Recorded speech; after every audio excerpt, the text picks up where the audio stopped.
In a second while I weigh the truck. I know my vehicle weight should be good. Load is only 46,000 or some change.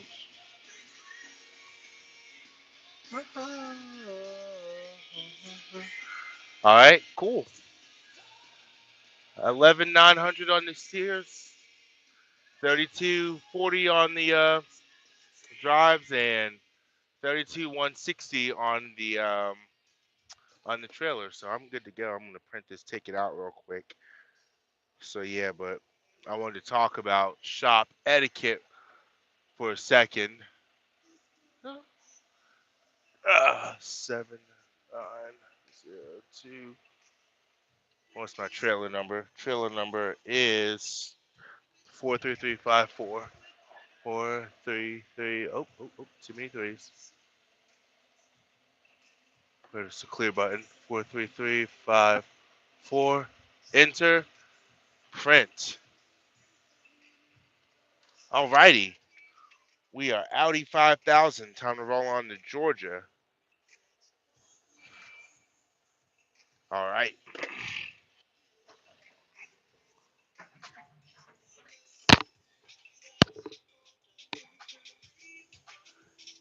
Yeah, I'm in Gary right now, actually. I'm about to head out. Just pulling off the scale at the moment. Um,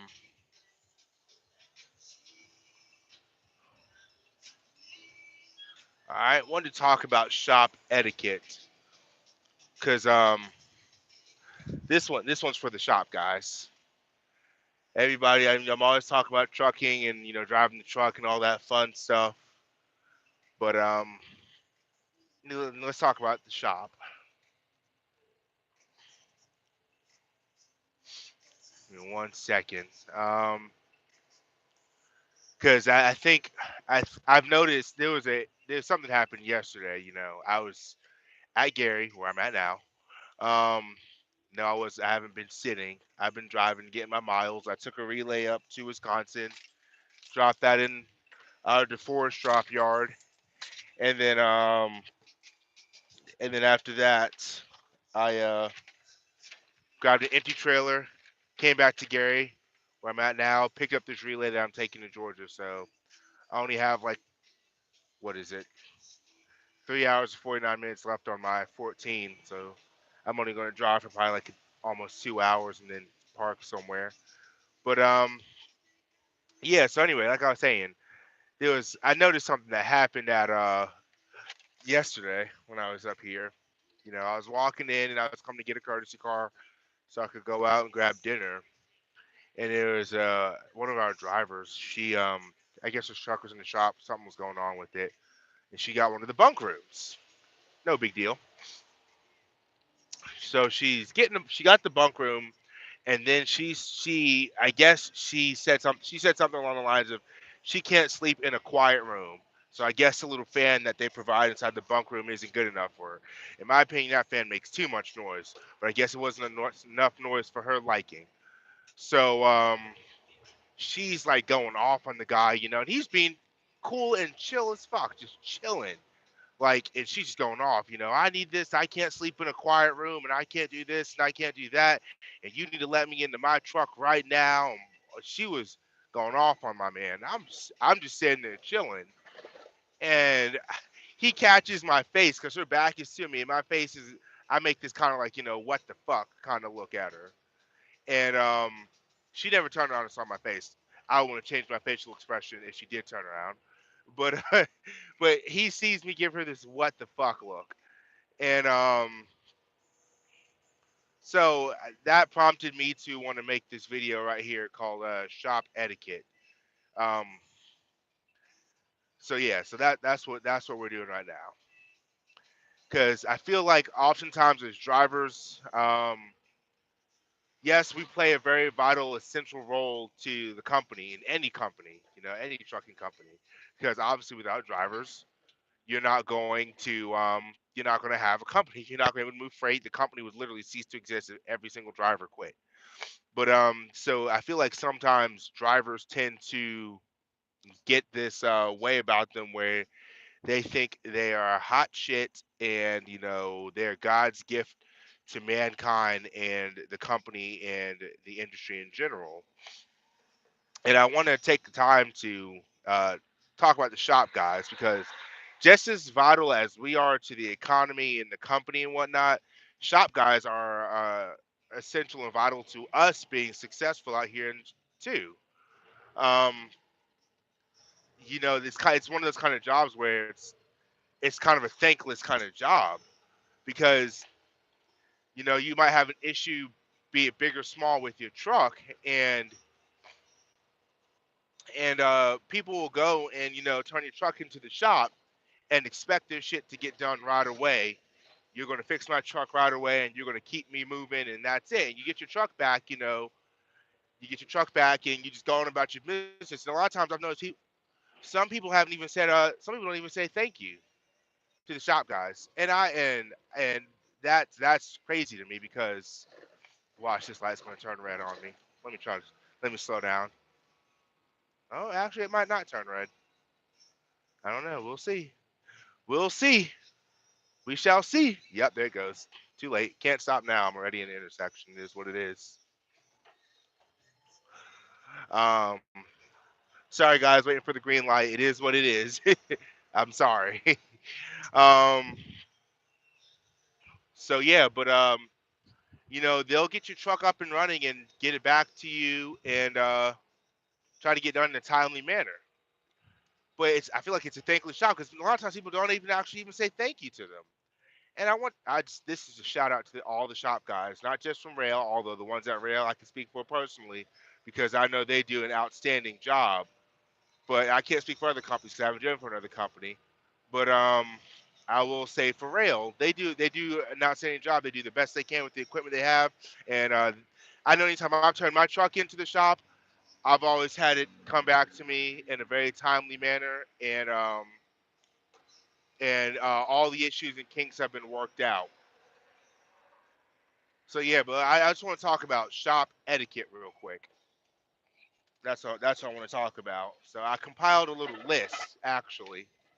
Compiled a list. First and foremost, let's remember that the shop guys, they are people too. They are not beneath you. They are not gods. And they're not above you. They are your equals. So that being said, you do not talk to them and treat them like they're garbage because they're not. They are not. They are your fellow coworkers, and just as much as your job is vital, their job is vital too. Because without them, you would not have a truck. Literally, your shit would break, and that would be it.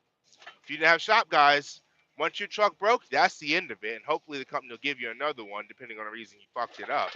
But just think about how shitty that would be is if your truck broke and you're responsible for all the maintenance on it. Now, I don't know about y'all, but I am no maintenance guru. I can fix basic things in the truck, but I can't do I can't start working on this truck if the coolant starts leaking or you have an oil leak or something major is going on. I That's not my forte. That's not my thing. I can't work on this truck.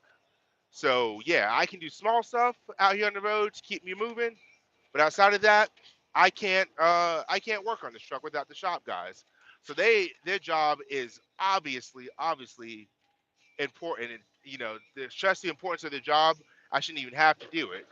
But based off of the way I've seen some drivers and people treat shop guys in general, clearly I need to make a video on it and say something about it. Now, is this going to clear up the issue? Not at all.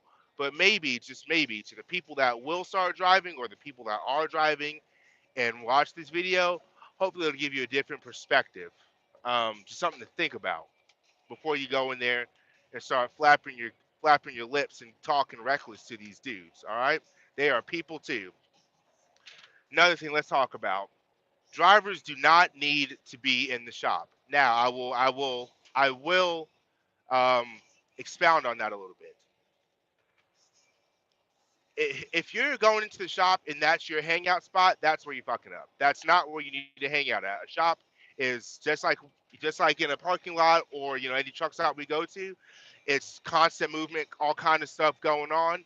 If you're not there for a specific reason, like get the fuck out the way. Like go sit down somewhere. Go sit down in the driver's lounge. Go sit down in the cafeteria. Go to your bunk room. Go sit somewhere. You need to be out there here because they need to work on your truck. Now, I mean, there have been times, instances, where they say, hey, what's going on? Could you give me further insight? They'll ask you, or something that you feel like you need to specifically point out. That's fine. Yeah, go ahead and point it out. Say something. But after you've said your piece and your business in there has been handled, stay out their way and let them do their job. All right. And if you are going to go in there, you need to ask permission, just so you give them a heads up. Hey, you look, such and such is going to be inside the shop. Um, yeah, he's going to be inside the shop. Just look out for him, asking permission, just being courteous. All right. Also, that being said, do not hover over somebody while they're in there working on your truck. Like that, I mean, we've all had some kind of job or something where any job in general, nobody likes being hovered over. Give the man or give the woman their space and let them work on your truck without feeling like, you're hovering over them and just breathing down their neck. Like nobody likes that. All right. Another thing, if you're gonna put in maintenance requests to your truck, you do that. Do not. It's the etiquette thing. I guess a lot of people don't really think about it.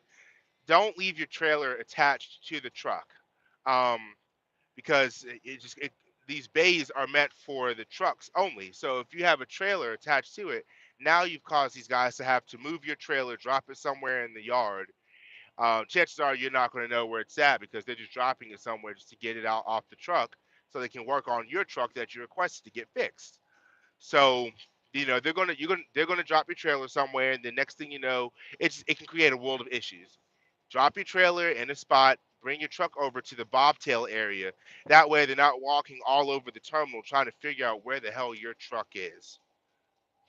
All right. Once you do that, also for them to leave a spare key for them to be able to get in and out of your truck and lock it up and do what they need to do. It makes their job that much easier. These like just small etiquette things to do. Just leave the key with the guy at the front that say, hey, this is like for my truck. If I turn it in for maintenance, hey, truck 7902, here's the key for it. I appreciate all you guys do, blah, blah, blah. It cuts down on a lot of issues. Ready, say to park on the bobtail side. Bobtail lot, anybody that works for the company knows what the bobtail lot is. In Gary, that's what I just left. If that's where you're going to be at, drop your trailer somewhere, park in the bobtail area. It makes it very easy for them to find you. Okay, here's another one. If you When you turn your truck in, clean your truck out. And now I'm not saying this thing needs to be spotless to eat off the floors off of. I'm not saying that. But what I am saying is do not leave trash and junk and your pee bottles all over the truck. Try to get rid of it. It's kind of an etiquette thing. If they're going to work on your truck, who wants to work on your truck and look back and see 6 or 7 pee bottles in the bunk area, trash and nastiness all over the floor, just gunk built up all over the steering wheel? Because there are some nasty people out here. There are some people out here whose trucks are just absolutely atrocious. Mine doesn't stay spotless 24/7, but there are some people it is just disgusting. Like you can't even see the floorboard of their truck because they have so much trash and everything on it. So I mean, clean out your truck. Not make it spotless, but clean out the pee bottles, make stuff disappear. Make it to where if somebody's gonna come in there and work on your vehicle, it's not nasty and disgusting. Because I mean, they do have to get inside of it and work on it. All right. What's another thing you want to talk about? Yep, I already said clean out the pee bottles and everything. Wait for guidance when you're pulling into the shop. There have been people who will go and they need their truck worked on, and they'll say okay, we'll take it around to Bay 19, and they'll say take it on to Bay 19. We'll have somebody out there with you shortly. They feel like it's just not happening fast enough. So they'll pull up to Bay 19, wait for like 15 seconds, blow the horn like an asshole, and then after that, they'll walk inside, hit the button to open up the bay door, and then just drive the fucking truck in there and not even wait for guidance. And it's everybody's been somewhere a shop before. You know that there's like a big open spot in the floor where they can work underneath it. What happens if you pull in there without guidance and you cause some kind of incident, be it obviously it's not going to be on purpose, but you cause an incident. Let's say you don't pull in it exactly straight, you accidentally drive one of your wheels inside of that pit. Now you've caused a huge, huge, huge issue, all because you couldn't wait for the maintenance gentleman or the maintenance lady to come out, open the door for you, and say, all right, I'm going to guide you on in, tell you need to be a little bit left, a little bit right, or keep it the way you have it. So don't be that guy or girl. Show some respect. Wait for them to come open the door for you. They're not waiting you wait because they feel like it and they're having a bad day. They're doing it because they have a million and one other trucks to work on, and they're getting to yours. Give them a second; they'll pull you in the shop. All right. This goes. Another topic is, like I said, treat them like people too.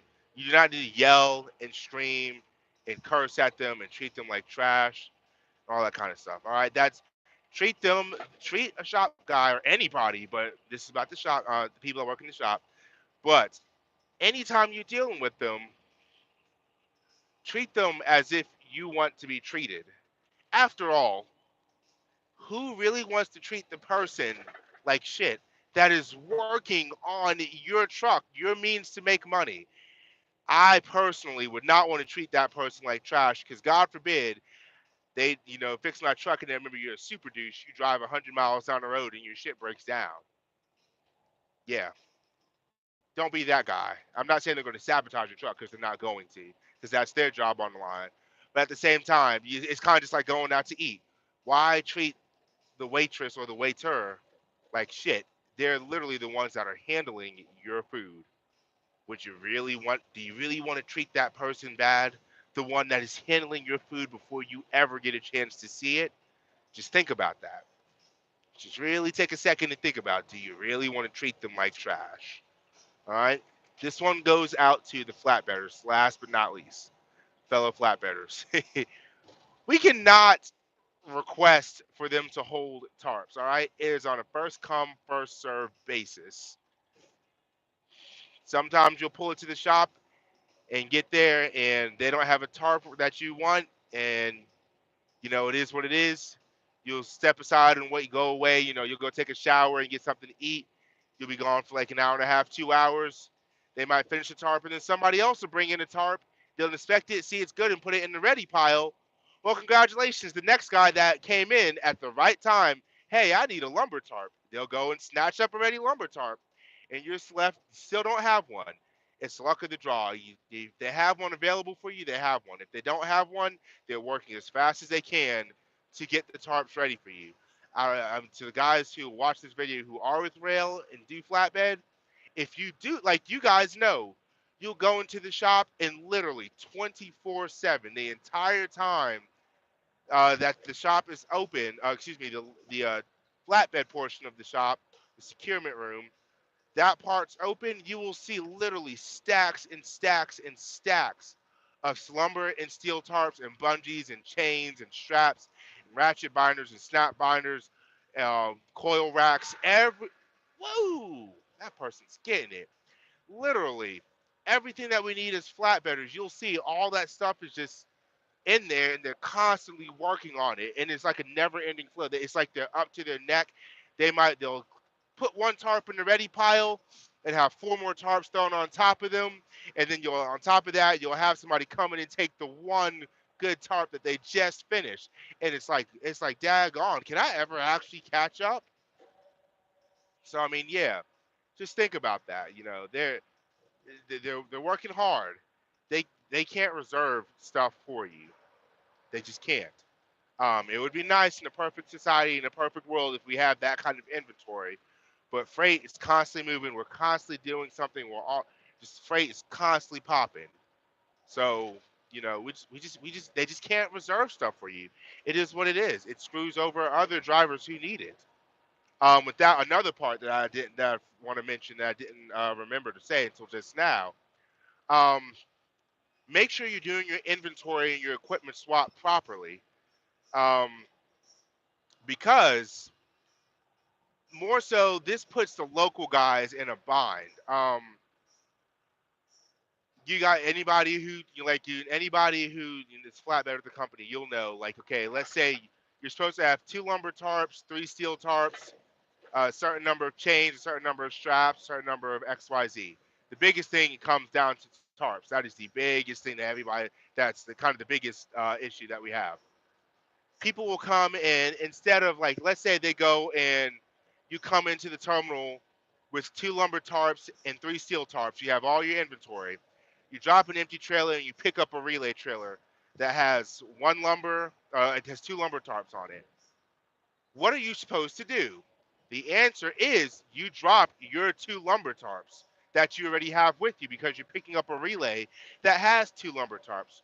What a lot of people will do is they'll keep their two lumber tarps and then they'll pick up a relay with two lumber tarps and now they have four lumber tarps. You will never, well, I don't want to say you will never. 9 times out of 10, you will not have a load that requires you to have more than two lumber tarps. Um, you most 90% 99% of us flatbedders out here for the company, unless you're on like the specialized side, or you have like some kind of oversized, oddly shaped load that requires tarps. Um, then you're going to probably need more than two lumbers. Outside of that, that's not something you're pulling all the time. Before you get that kind of load, they're going to let you know, hey, you're pulling the oversized. This is what it is. We're going to route you by a terminal, get your inventory straight. So when you get there, you'll have everything you need. Because you got to go by the terminals, to get your permits. Because shit, I've had to do it. You have to go by a terminal, get your permits. Go by, get your oversized banners, your oversized flags. Make sure all your stuff is working on your truck to be able to run this oversized load that you have. So they're not just gonna say, all right, next load, oversized, good luck. No, there's some logistics that go into it. They're just not gonna throw it on you. So yeah, keep your inventory straight. And how this hurts the local guys is the local guys, they get paid, based off then they're not strictly mileage. They have other things that go into the effect of how they get paid. So that said gentleman that has four lumber tarps, let's just say you have a local guy out of Gary and Kevin. Shoot, we'll use my man Kevin. Kevin was my local trainer when I was out there. My man Kevin. All right, and I learned this firsthand being with him. You have people who don't do the inventory properly. He showed me basically how local guys get paid. Literally, we got a good load, and it's like, all right, we need two lumber tarps to tarp this load. We end up getting to the terminal, dropping our trailer that we have, dropping the loaded one we just got that we just picked up at one of the seal places. Picked up an empty, tried to get our inventory straight, and there's legitimately no lumber tarps for us to get. And that sucks because now you have to sit and wait for something to come, something to pop up, or else they're going to find you another load. And all that kind of stuff can affect how they get paid. Um, yes, it affects us out here, oh, us over the road guys, but it really can affect them a lot more too. So always remember to, do your inventory swap. You're supposed to have like a certain number of straps. I can't remember off the top of my head. Me personally, I keep more than that because last thing you want to do is get caught out here, have the what the company says is the bare minimum, and then one of those straps break, and then you have a load where you're going to need all the straps that you're supposed to have. And if you only have, 15 straps on a load that needs 15 straps, and then you pop a strap, and then now you only have 14 straps on a load you legally need 15 straps on, now you're going to be in a bad spot because now you're riding illegal. So yeah, keep some extra straps on you. Straps, they're I don't want to say they come a dime a dozen, But 9 times out of 10, you're not going to be in a position where you're not going to have a strap. You're going to have the number of straps you need. This primarily deals with the tarps. Make sure you are accurately doing the equipment swapping for the tarps. Um, yeah, that's all I really gotta say on that one. Oh, by the way, issue apology. I know I said I was gonna do the workout video. However, when I was there, it was off and on raining. So literally, and I said I was gonna do the video and make the workout one. I said I was gonna do it, and I meshed all that stuff together, put it on YouTube, and like as soon as I uploaded it, it started raining hard. I was like, all right. So now I'm the biggest liar because I just said I was gonna make a workout video and I didn't make a workout video. So yeah, I apologize for that. I will get around to making one whenever I can. We'll see. Maybe I might go to Conley and get stuck there for a little bit and have them be able to make a workout video there. I don't know. Norcross, Georgia is not far from the Conley terminal. All that's basically all the Atlanta area, so to speak. Um, so yeah, that's all. That's all the Atlanta area. So I may get routed by the Conley terminal. I don't know. This load that I'm on right now delivers Wednesday at 1300 to set appointment. Um, it's currently it's currently 12:51 Eastern Standard Time. So I'm gonna drive for a little bit, probably for like another hour and a half. Stop, get up, and run this load the rest of the way there. I'll have it there tomorrow night. I'll actually most li- I'll actually most likely end up crashing at the Conley terminal. Um, sorry, that dinging sound right there is the truck saying that the temperature is cold outside. It says low outside temperature. Anytime it gets below a certain temperature, it'll let you know. I think it's below freezing. Yeah, it's 30. It says it's 34 degrees outside right now. Um, so yeah, I'll most likely end up crashing at the Conley terminal later on. So I'll probably get there around midnight or so. So yeah, 24 hours from now, I should be in Conley. Um, but yeah, that's all I got to say. Remember, treat your fellow coworkers, drivers and non-drivers, with dignity and respect. We're all a team. I'm not sitting here saying you have to be best friends with them, hold hands, skip through a field of daisies, and what have you. I'm not sitting here saying doing that, but I am saying we are all one big family. Um, so treat them as such. Show them the respect that they have earned and what they deserve, um, in general. So let's see. Why are there flashing lights at the corner there? I don't know. It's going good. How is the hiring process? Um, oh, I'm headed to Georgia, by the way. Uh, but yeah, no. How's the hiring process? That's a good question. I personally think the hiring process is a little picky. Sometimes I really wonder. Like I've heard of great people, good candidates get denied, and then some people I get as students or just see in general. I'm just like, why are you not, you know, flipping hamburgers somewhere? Like, how are you driving a truck? I can't say, what the magic thing to have on your resume is, so to speak. I will say, however, that I will say this: that the selection process is picky. Um, I will say I have a good driving record, a clean driving record, and a stable work history. Those are two very big things. Damn near a perfect driving record and a very stable work history because, I assume they want to see that you're able to, get a job and keep it. Who wants to hire somebody that won't, that will legitimately, will get hired on and leave in like 2 months? Nobody wants to hire that kind of person. Um, Another thing, um, shoot, just at the tip of my tongue and I completely forgot. It'll come back to me in like 2 seconds. Um,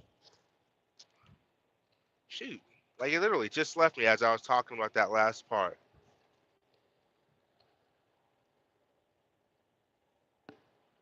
Told you want rail material. I don't know who told you that, but that's pretty harsh to say that.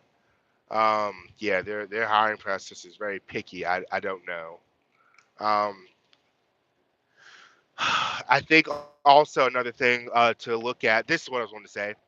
what's in demand, where you live, what are you trying to get hired on and do? Are you trying to do refrigerated, dry van, flatbed? If you're in an area that's not really flatbed, you know, it's going to be hard for them to find freight out of there and freight to get you home.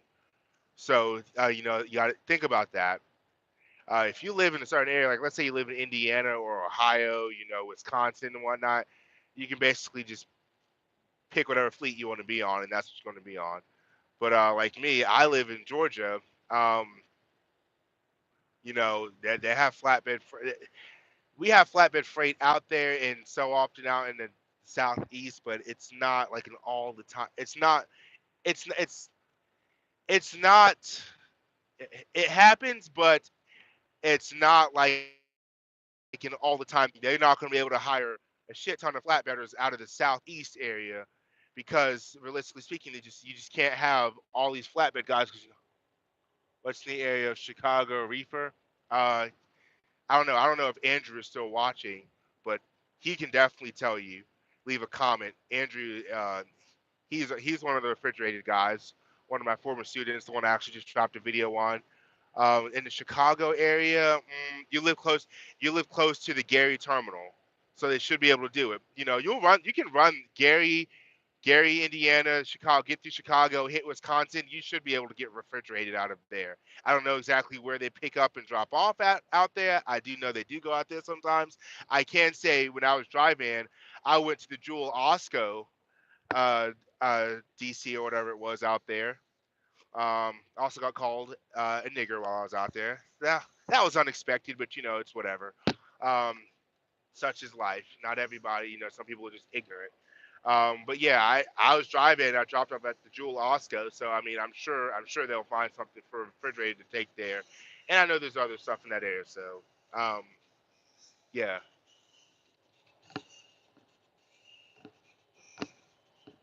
yeah, and they are rude out there. Um, I know flatbed freight. We have a bunch of stuff out there for flatbed. Wheatland, Atlas, Independence, Tube, all kind of stuff. Actually, this load that I have right now is out of Atlas. The relay is out of Atlas. So yeah, but a lot of it just depends on where you live and what you're requesting to do. Also, another thing to think about. Flatbed is, like I said, it's hard for them to hire a flatbed out of my area. Now, I requested to go flatbed and they granted it to me. I think the reason, this is my personal reasoning or thought process behind it. I could be wrong. I don't know. This is my thought process. I think the reason that they were cool enough to allow me to go flatbed is because I stay out for like 36 to 50. But actually, when I get home this time, I would have been home. I would have been out for 2 months straight. I stay out for such a long time. Um, what about the Nevada area, Western? Um, yeah, flatbed. We're out there. You'll stay a lot. You can get hired on out of Nevada. Actually, a buddy of mine is a trainer for flatbed. He's out of Nevada. Um, So yeah, you'll spend a lot of your time out there on the West Coast part of the United States. You'll run in that side, California, Washington, Oregon, Nevada, Phoenix, Arizona, those states out there. You'll be out there a lot. Um, then of course you will come back to my this side of the country, but you'll spend a lot of time out there. You'll notice that the guys that live out there, they get a majority of that freight because they need to get home. They need something to launch them out of the house, and they need something to take them home. So yeah, those guys get a lot of that. So if you're out there, I can't guarantee that they will hire you. I don't know, but I can say that we do get freight out of that area because shoot, I go out there. Actually, I just came back from out there not too long ago. I was out in California. So so yeah, but like I was saying, so I think the reason that they're willing to take that risk on me is because I think the risk is worth the reward. For them to find a load to get me home, they only have to do that once every month and a half to 2 months to find me a load that takes me back home. But then when I come out, I'm a national flatbed guy, so I'll run the entire country. Like literally, this time I was out, I've been all over, up and down. the central United States, the eastern side, went all the way up to Wisconsin, all the way up to California, up and down California, went into Washington, went into Oregon, Washington, did some stuff out there, all the way back over to Wisconsin. Oh, excuse me, I took that to Michigan, and then I ran up in there for a little bit, and then it came. Now I'm on my way back down south. So like literally, I'm all over the entire country while I'm out. We could help get me in touch with someone driving big trucks has been a dream since I was a kid. Heart set on rail. Sure, I can give you a recruiter's number. I guess call rail and try to get hired on. Like I said, I don't know your record. But I mean, if you have a stable work history and a good motor vehicle record, driving record, I can't see why they would turn you down, especially if you live in an area where they need people, need drivers. So yeah, that's uh, that's that. That's all we have to say. Um, as always, like, comment, subscribe. If you have any more questions, drop them in the comment section. Whenever I stop for the night, I'll eat dinner and take a look at all that. Take a look at those questions that you guys will drop in the comments, and I will go ahead and answer them. Also, my email is jevicboy@yahoo.com.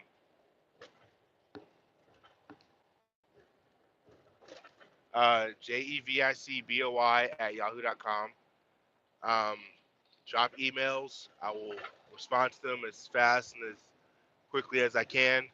I would read your comments, but the road's getting a little bit bumpy. As you can probably see from the camera, it's getting a little bit bumpy through this section, so I can't drive and read safely. So I will go ahead and read those whenever I stop for the night. Not ignoring you, I just can't read them at the moment. The road's just way too bumpy. But anyway, you guys have a great and